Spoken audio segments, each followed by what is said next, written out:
Bismillahirrahmanirrahim. Assalamualaikum warahmatullahi wabarakatuh.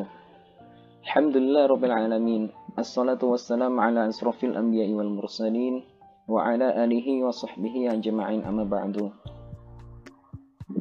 Perkenalkan, nama saya Sultan Aminullah Handoko dengan kode NIM 070301 21067. Kami dari kelompok 2 dari mata kuliah Bahasa Indonesia akan mempresentasikan dan membawakan penjelasan dari artikel tentang sejarah bahasa Indonesia kedua tentang peristiwa Sumpah Pemuda. Assalamualaikum warahmatullahi wabarakatuh. Perkenalkan, nama saya Ramadhani Limawan Prayogo dari kelompok 2 Bahasa Indonesia. Nomor induk mahasiswa 070201 21051. Perkenalkan, nama saya Zoko Wisnu Pinata. Saya berasal dari kelompok 2 Bahasa Indonesia. Kode NIM saya 070401211098. Sejarah perkembangan bahasa Indonesia. Penamaan bahasa Indonesia sebagai jati diri bangsa munculnya pada 2 Mei 1926 pada Kongres pertama Bahasa Indonesia. Kemudian ketika Sumpah Pemuda pada tanggal 28 Oktober 1928, bahasa Indonesia secara resmi dan sah diakui sebagai bahasa persatuan bangsa. Dalam pidato singkatnya pada Kongres Nasional kedua di Ibu Kota DKI Jakarta.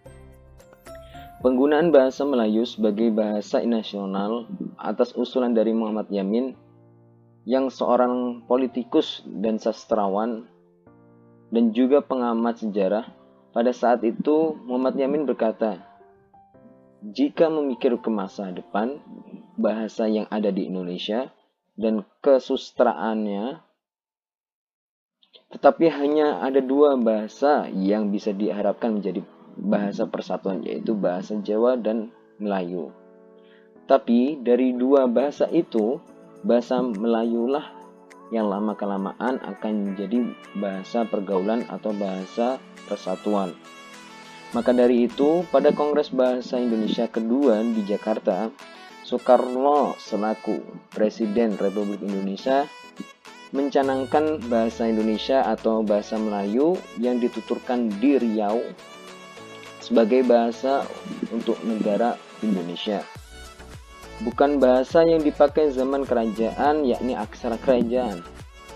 Tentunya ada beberapa tersendiri mengapa dan apa penyebab bahasa Melayu dijadikan sebagai bahasa nasional. Berikut ada beberapa faktor yang menjadi penyebab bahasa Melayu diangkat menjadi bahasa Indonesia, yaitu diantara lain: yang pertama, bahasa Melayu sudah merupakan alat komunikasi di Indonesia yang menjadi bahasa penghubung dan bahasa perdagangan.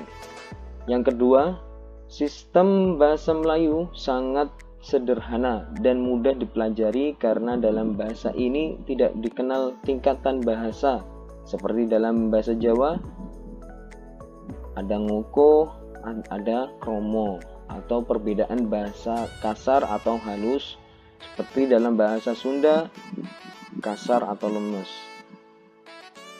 Yang ketiga, suku Jawa, suku Sunda, suku lain yang ada di Indonesia dengan sukarela menerima bahasa Melayu menjadi bahasa Indonesia sebagai bahasa nasional. Yang keempat, bahasa Melayu memiliki kesanggupan untuk dipakai sebagai bahasa kebudayaan dalam arti yang sangat luas. Di sini saya akan menjelaskan tentang faktor mengapa sih bahasa Indonesia disebut sebagai bahasa pemersatu. Dilihat dari corak keberagaman yang ada di Indonesia, suku maupun budaya yang menjadi satu kesatuan, dan terdapat banyak bahasa daerah yang tersebar yang masih dipakai di kalangan masyarakat. Namun kelemahan atau kekurangan dari bahasa daerah itu sendiri hanya mampu dipahami di daerah geografis tertentu atau lawan bicara kita berasal dari daerah asal bahasa tersebut. Ya, bangsa Indonesia yang mengalami perjalanan panjang dalam sejarah pernah melakukan kerjasama perdagangan maupun kerjasama politik dengan bangsa lain pada masa kerajaan, serta sejarah pahit mengenai penjajahan yang pernah menguasai Nusantara selama ratusan tahun, dan itu waktu yang cukup lama untuk mempengaruhi situasi sosial termasuk bahasa dalam kalangan bangsa Indonesia. Contoh bahasa Arab, Belanda, Portugis, Inggris, dan lain-lain. Sehingga menyebabkan bahasa di Indonesia dibagi menjadi 3 kelompok, yaitu bahasa nasional, bahasa daerah, dan bahasa asing. Masing-masing memiliki kedudukan fungsi yang berbeda-beda. Mari kita coba untuk membuka lembar sejarah mengenai Sumpah Pemuda yang diikrarkan pada Kongres Pemuda II di Jakarta 28 Oktober 1928. Mengapa pada poin ketiga ikrar Sumpah Pemuda, bahasa sangat begitu penting untuk mempersatukan golongan pemuda pada saat itu? Seperti yang kita tahu, pertemuan pada saat itu adalah perwakilan-perwakilan pemuda dari berbagai daerah. Sebagaimana daerah memiliki bahasa yang berbeda-beda, yang mungkin sulit dipahami oleh daerah lain. Bahasa yang memiliki fungsi sebagai alat komunikasi supaya kita bisa saling mengenal, mengerti, dan paham akan tujuan yang ingin disampaikan.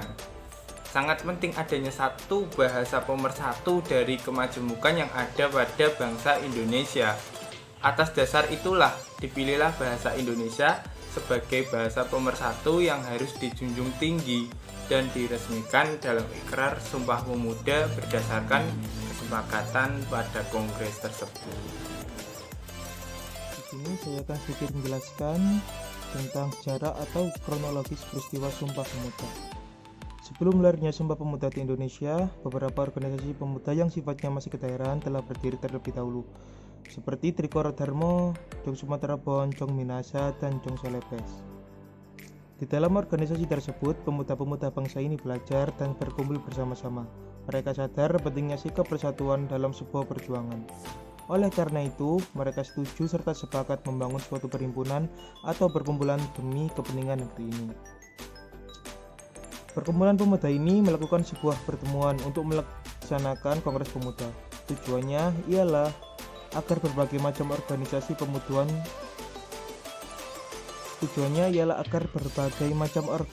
kepemudaan daerah ini ketika melakukan perjuangan tidak terlalu memikirkan daerahnya masing-masing. Kongres Pemuda 1. Mengutip dalam buku Horizon Ilmu Pengetahuan Sosial karya Dr. Andes Sudjatmoko Adi Soekarjo, Pemuda 1 dilangsungkan pada tanggal 30 April sampai 2 Mei 1926 di Jakarta. Kongres ini berusaha mempersatukan semua organisasi pemuda menjadi satu yang sifatnya nasional. Anggota panitia Kongres Pemuda 1 diantaranya ialah Ketua Muhammad Tabrani, Wakil Ketua Sumarto, Sekretaris Jamaluddin, Bendahara Suwarto, Pembantu Sanusi Pane.